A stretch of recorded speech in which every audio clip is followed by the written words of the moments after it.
The road was quiet, too quiet. Dust hung lightly in the evening air as the convoy moved steadily out of Maiduguri, heading toward Damasak. For the men of the Nigerian Army's 145 Battalion, this journey was familiar, almost routine. They had driven these routes countless times before, scanning the landscape, reading the signs, watching for movement. This was not a reckless advance, it was surveillance, it was intelligence gathering. It was part of the slow grinding effort to suffocate Boko Haram and ISWAP after weeks of intense military pressure in the Sambisa forest and the Mandara mountains.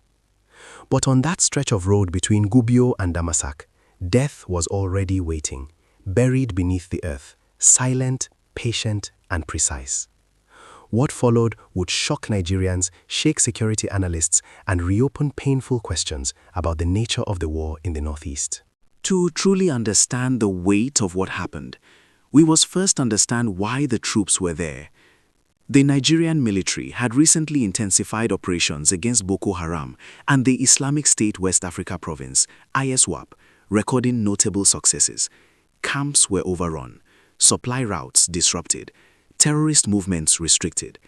These operations forced fighters to scatter, hide, and adapt. That is why intelligence and surveillance missions are crucial. Troops do not simply attack blindly. They observe, map movements, identify patterns, and relay information that allows airstrikes and ground assaults to hit with precision. The journey from Maiduguri to Damasak is one of those critical arteries, strategically important, frequently monitored, and dangerously contested.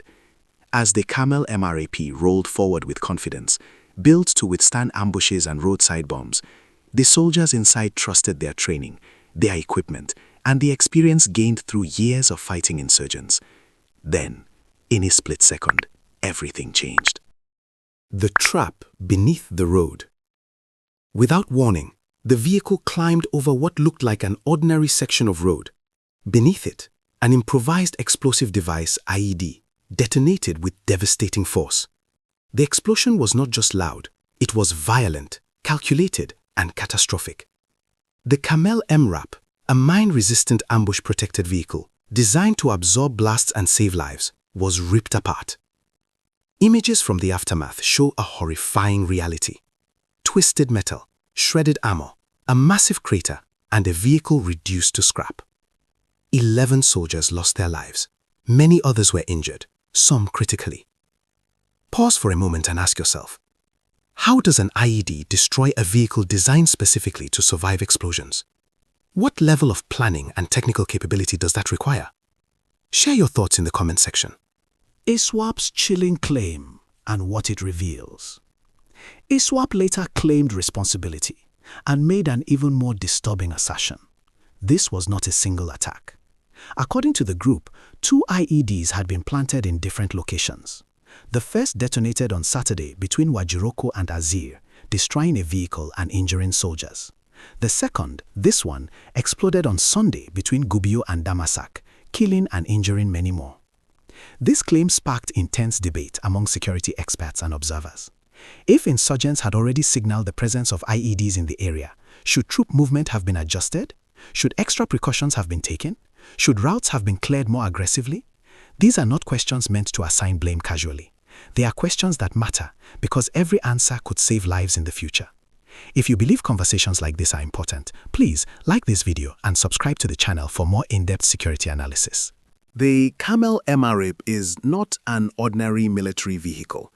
It is designed with V-shaped hulls that deflect blast energy away from the cabin.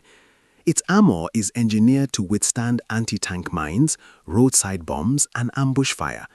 In many conflicts around the world, MRAPs have been the difference between life and death. So how could this happen? The answer lies in the evolving nature of modern insurgency. IEDs are no longer crude homemade bombs made from scraps. Groups like ISWAP have developed advanced technical expertise. They use military-grade explosives, pressure plates, command wires, and carefully calculated placement. When an IED is buried deep beneath a road and packed with enough explosive material, it can generate upward blast pressure strong enough to lift, rupture, and penetrate even armored vehicles. In simple terms, yes, Locally assembled IEDs can destroy an MRAP if they are powerful enough, well-placed, and precisely detonated. That is the frightening reality of this war. Still, pain is pain. Loss is loss. A nation mourns. In just a sentence or two, it must be said clearly and sincerely. Nigeria mourns its fallen heroes. We commiserate with the Nigerian army, the families of the deceased soldiers, and the nation as a whole for this painful loss. These men paid the ultimate price in service to their country. We pray for the quick and full recovery of all those currently receiving treatment. If you know a soldier or a military family, ask yourself, do we truly understand the cost they bear so we can sleep at night? One of the strongest arguments emerging from this tragedy is the urgent need for advanced explosive detection systems. IEDs succeed because they are hidden. But modern militaries around the world now rely on a combination of ground-penetrating radar, route clearance vehicles, electronic jammers, unmanned area surveillance, and IED detection sensors. The question many Nigerians are now asking is simple but heavy. Why should troops encounter explosives before the technology does? Detection devices should identify threats before MRAPs ever reach them. Convoys must be preceded by specialized clearance units, especially after credible intelligence or claims of planted explosives. If you agree that soldiers deserve the best protection possible, please like this video and subscribe to the channel. Another vital context viewers may not immediately consider is the intelligence paradox. Intelligence gathering is not always perfect or timely. Information may be partial, outdated, or deliberately misleading.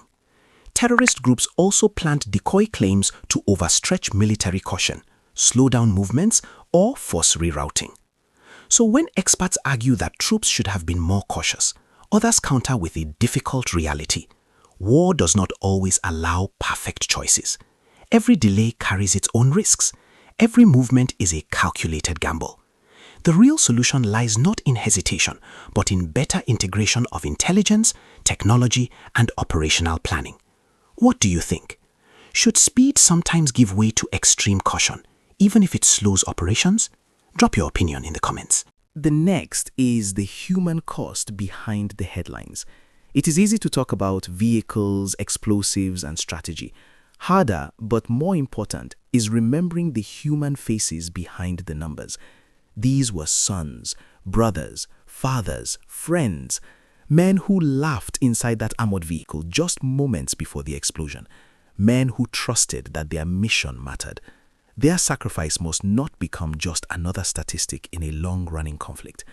Please take a moment to like this video, subscribe to the channel, and share it so more people can understand the reality on the ground. This attack delivers painful lessons. 1. IED capabilities are evolving and must be treated as a top-tier threat. 2. MRAPs are not invincible. Protection must be layered, not assumed. 3. Detection technology is no longer optional. It is essential. 4. Operational strategy must continuously adapt to insurgent innovation. If these lessons are ignored, the cost will be counted in lives. Anger is understandable. Grief is natural. But what Nigeria needs most now is clarity and resolve. The fallen soldiers deserve more than mourning. They deserve a military system that learns, adapts, and protects those still fighting. Terrorism thrives on fear, but it collapses under sustained pressure, innovation, and unity. So the final question to you, the viewer, is this. How can Nigeria balance aggressive counter-terrorism with maximum protection for its troops? Let your voice be heard in the comment section. Don't forget to like this video, subscribe to the channel, and turn on notifications so you don't miss future analyses. This is not just a story of an explosion. It is a story of sacrifice, evolving warfare, and a nation still searching for lasting peace.